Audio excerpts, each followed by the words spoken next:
Hello, everyone. We're here back with Mr. Mohannad from Cisco, yet for another insightful podcast. Welcome to the Ingram Micro podcast at GITEX 2024. I'm so happy to have you here. Same here, Medhavi. Thank you very much. I'm very happy to be at Ingram. I guess I like the ritual that we have every year, and I'm very happy to share some insights with our customers. So good. Can I just request you to walk the audience through what you do at Cisco and how GITEX is going this year for you? Sure. So my name is Mohannad Abuissa. I'm leading the solution engineering team. I'm director of solution engineering for Cisco in Middle East and Africa, Turkey, Romania, and CIS region. I have been participating in GITEX since ever. So for me, GITEX is an important event that we always present as Cisco. And I always see GITEX is going bigger and bigger every year. And it's good to see that the government is focusing on bringing everybody together to share some insights about what's happening in the technology and in the industry. So yeah, glad to be here. Absolutely. I feel like we've grown as companies with GITEX, been there as long as GITEX has been around. I totally So agree. it's a great evolution for us. We've seen technology evolve, and now this year the theme is all around AI in cybersecurity, and also the attempt to make tech more sustainable. What's your take on that? And perhaps you could walk us through some solutions that Cisco is offering in that domain.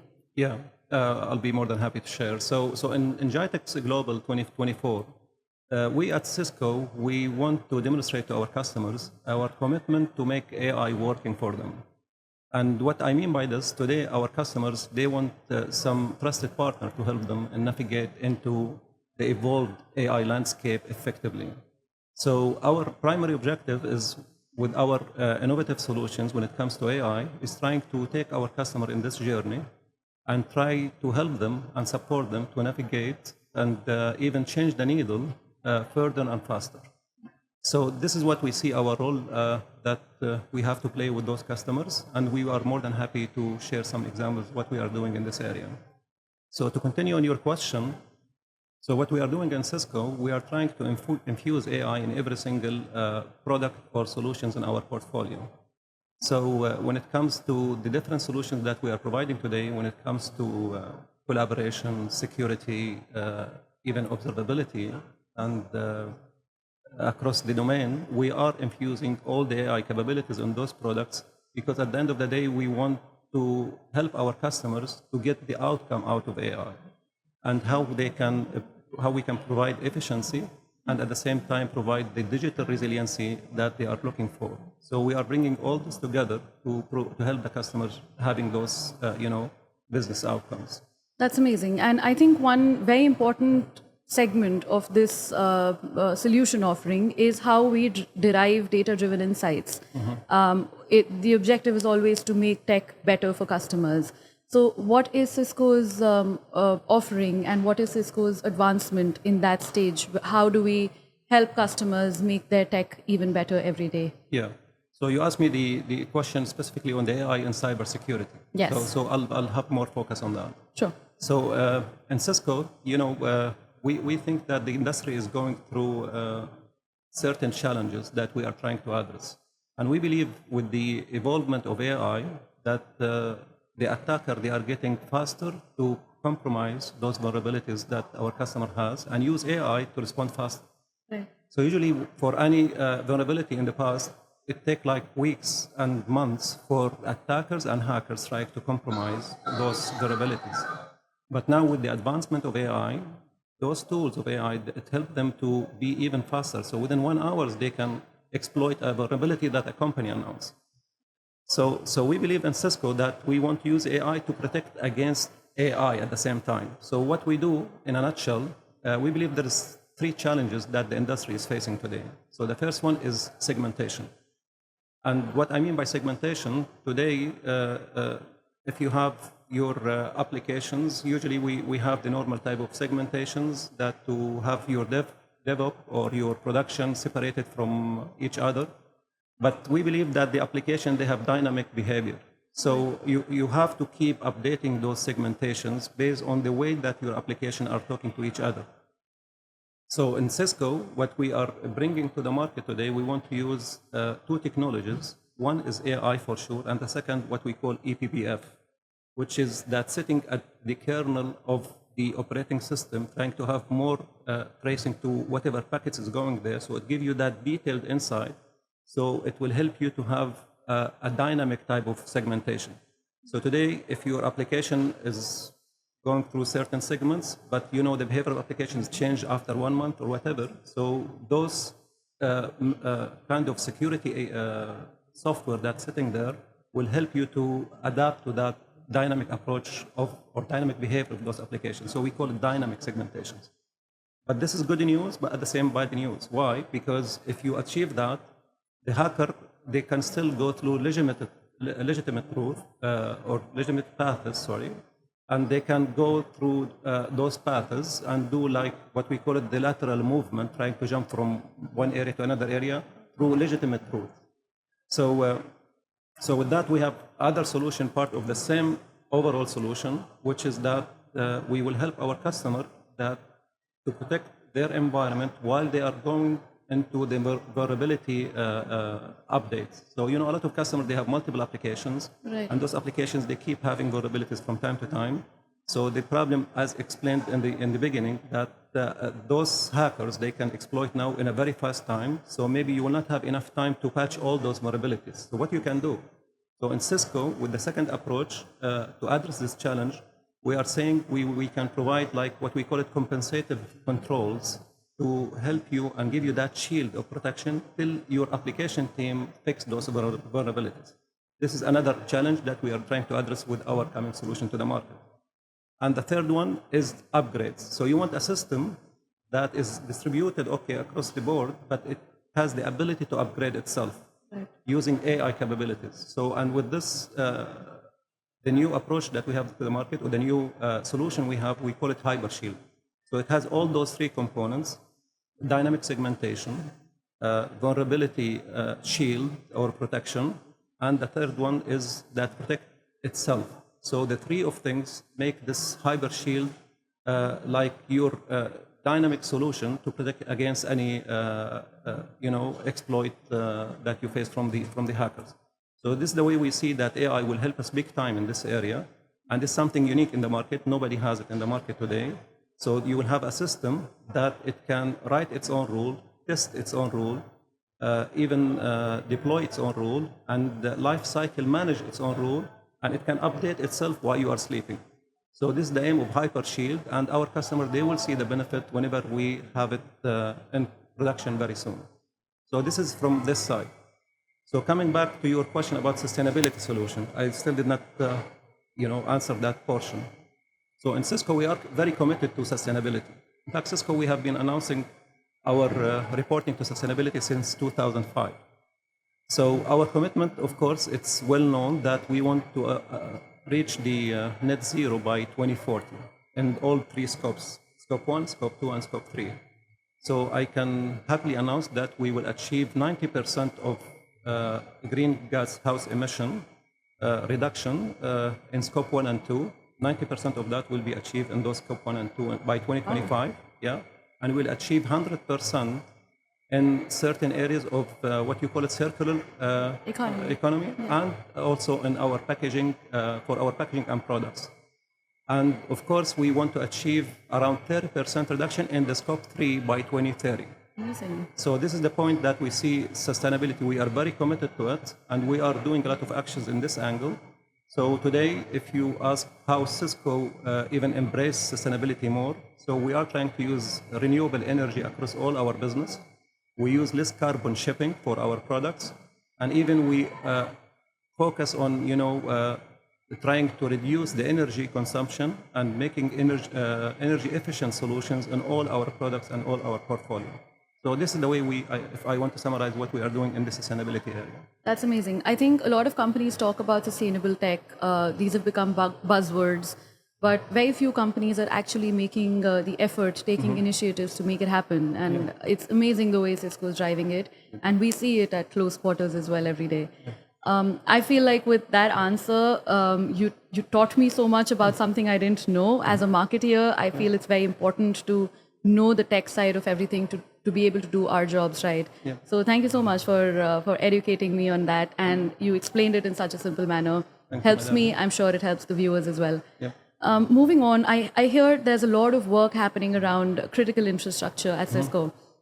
With that, I think we also enable a lot of government functions to help evolve, to make their systems more resilient to cyber threats.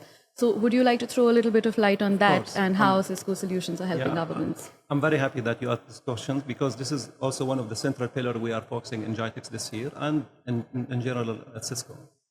So when it comes to digital resilience, so the infrastructure is the backbone of every single economy. So if something happens, let's assume you have power outage or internet disconnection or natural disaster. So how you can continue providing good service to your customer, to your end user during this time. So we define digital resilience, if you want to put it in a simple way, it's your way and ability to provide that good experience in times of disruption.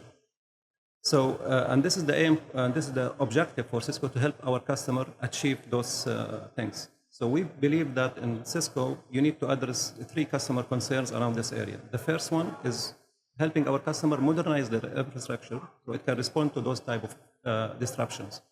The second one is using the cybersecurity tools because it's a big portion of whatever disruption happening in the world today related to cybersecurity threats.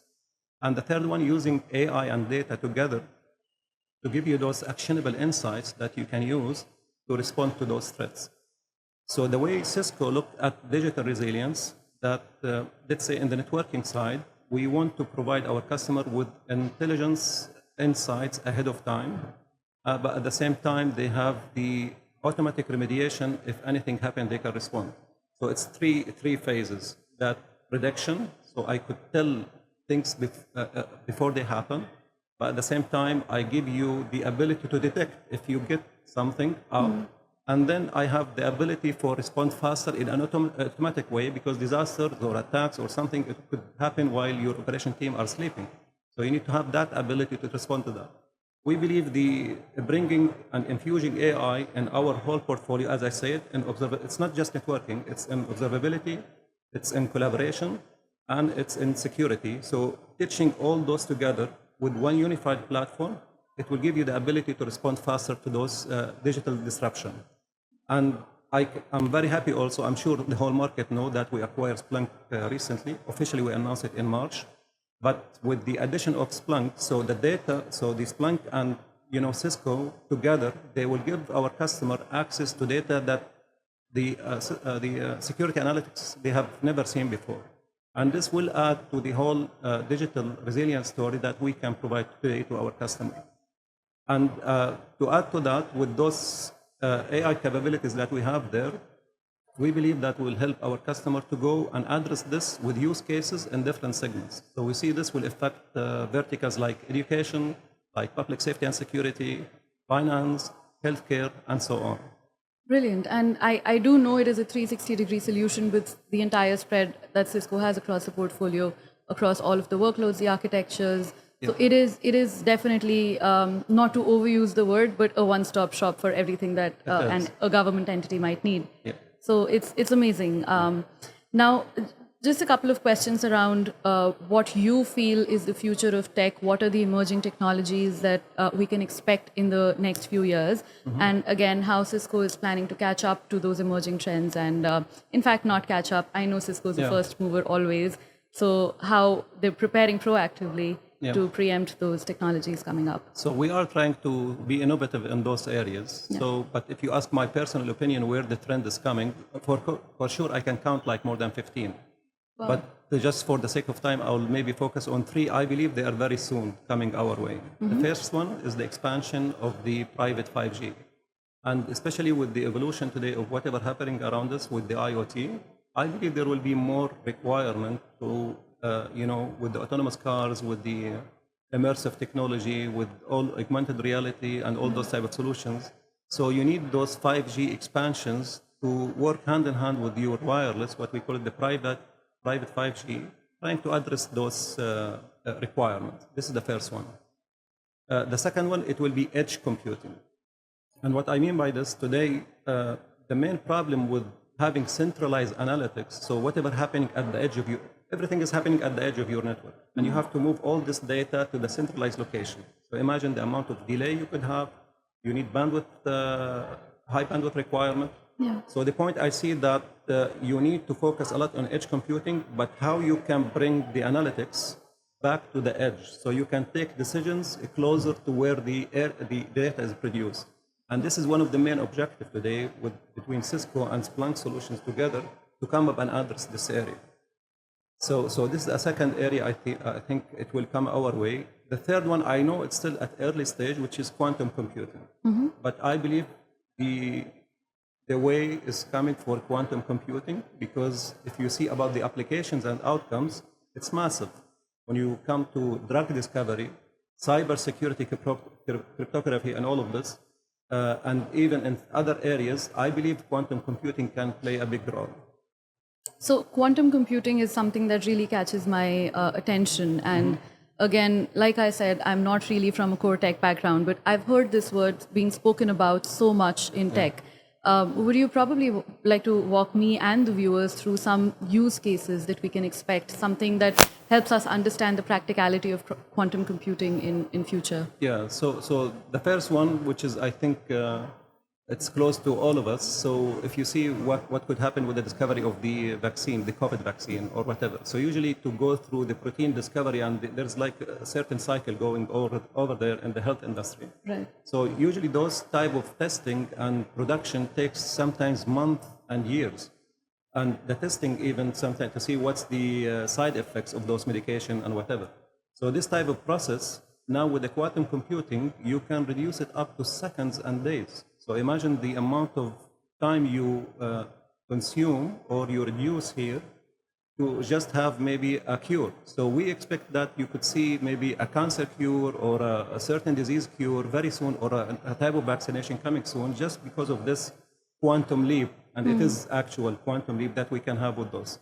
The other one today, I think, it has dual-edged sword. So with the quantum computing, you can also be very fast in discovering like the encryption keys for certain type of encryption. But at the same time, you want to use quantum to have a new encryption, type of encryptions that it will be very hard to decode by quantum computing. So you see, it's like what we say about AI. Yeah. It's dual-edged swords. You can use AI to protect yourself, but at the same time, hacker use AI to produce and to trying to exploit vulnerabilities. Yes. So this is the type of things that we see that quantum computing could solve in the near future. That's amazing. And yet again, Cisco making the world a better place. Yep. Yeah.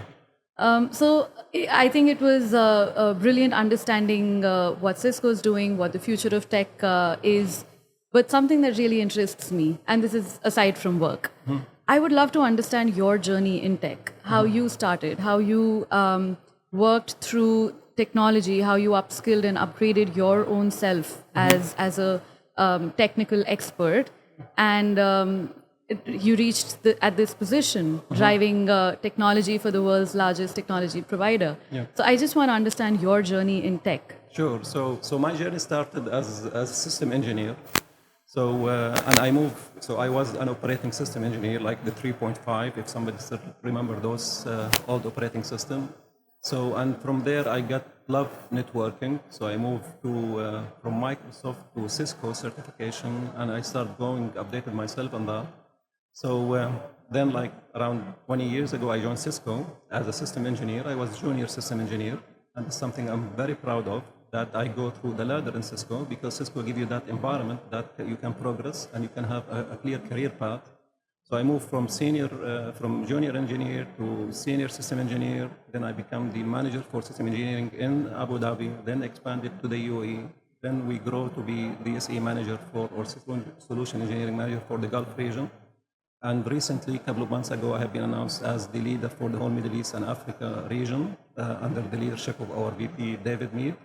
So I think working in an environment that embraces the culture of personal development and career development, professional development, is something I'm very proud of. And Cisco has been famous for supporting its employees' careers by focusing on their business goals and personal goals as well. Yeah. So this is the way I see, and of course I have been witnessing how the technology, changing from the day of, the dial-up to get the connections, to later on seeing what's happening with the after the dot-com problem, then seeing the things around the crypto and the Satoshi Nakamoto famous paper in 2008, and see things around, blockchain and all of that, and then continue to see the IoT wave, and now we see the AI wave, and maybe in the future, as we said, you might see the quantum wave. Yeah. So technology is my passion, and I'm very happy to keep, update my